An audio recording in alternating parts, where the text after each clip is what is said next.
Hello, இன்றைக்கி நம்ம food deterioration பற்றி தான் பார்க்க போகிறோம். டிட்டோரியேஷன் அப்படின்னா என்ன, ஒரு ஃபுட் டிட்டோரியேட் ஆகிறதுக்கு மேஜர் காஸ் என்னெல்லாம் இருக்குது, என்ன மாதிரியான ஃபுட்ஸில் வந்து ஸ்லோ டிட்டோரியேஷன் இருக்கும், இது எல்லாமே வந்து நம்ம பார்க்க போகிறோம்.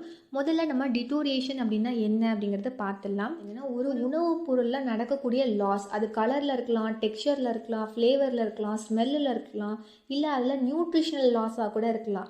அப்படி இல்லை அப்படின்னா அது நமக்கு சாப்பிட்றதுக்கு அன்சேஃபாக மாறுறதாக கூட இருக்கலாம். இந்த மாதிரி ஒரு உணவுப் பொருளில் நடக்கக்கூடிய லாஸை தான் வந்து நம்ம டிட்டோரியேஷன் அப்படின்னு சொல்லுவோம்.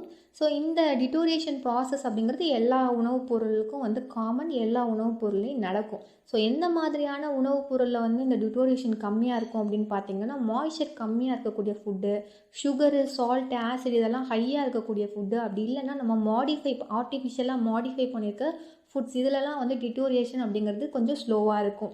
அடுத்ததாக நம்ம மேஜர் காஸ் ஆஃப் டிட்டோரியேஷன் பார்க்கலாம். ஸோ ஃபஸ்ட்டு பார்த்தீங்கன்னா micro organism, bacteria, yeast, fungi இதோட க்ரோத் அண்ட் ஆக்டிவிட்டி. ரெண்டாவதாக ஃபுட்டில் இருக்கக்கூடிய என்சைம், அதில் நடக்கக்கூடிய கெமிக்கல் ரியாக்ஷன். மூணாவதாக பார்த்தீங்கன்னா இன்செக்ட், ராடன்ஸ், பாரசைட்ஸ் இதெல்லாம் காரணமாக இருக்கலாம். நாலாவதாக மாய்ஸ்சர் வந்து கெயின் ஆகிறதோ லாஸ் ஆகிறதோ வந்து காரணமாக இருக்கலாம். ஸோ அஞ்சாவதாக பார்த்தீங்கன்னா டெம்பரேச்சர், அது வந்து ஒரு இன்அப்ராப்ரியேட் டெம்பரேச்சர், ஒரு ஃபுட்டுனா இந்த டெம்பரேச்சரில் தான் இருக்கணும் அப்படின்னு இருக்கு இல்லையா, அது இல்லாமல் இன்அப்ராப்ரியேட் டெம்பரேச்சர்னாலையும் டிட்டோரியேஷன் ஆகலாம். லைட், அதே மாதிரி ஆக்சிஜனோட ரியாக்ட் ஆகிறதுனால, ஃபிசிக்கல் ஸ்ட்ரெஸ், நீங்கள் ஹார்வெஸ்ட் பண்ணும்போதோ இல்லை டிரான்ஸ்போர்ட் பண்ணும்போதோ நடக்கக்கூடிய டேமேஜ்னாலையும் வந்து டிட்டோரியேட் ஆகலாம். அடுத்ததாக வந்து டைம் ஆக ஆக அந்த ஃபுட் மெட்டீரியல் அப்படிங்கிறது டிட்டோரியேஷன் அப்படிங்கிறது காமன். ஸோ இதெல்லாம் தான் வந்து மேஜர் காஸ் ஆஃப் டிட்டோரியேஷன்.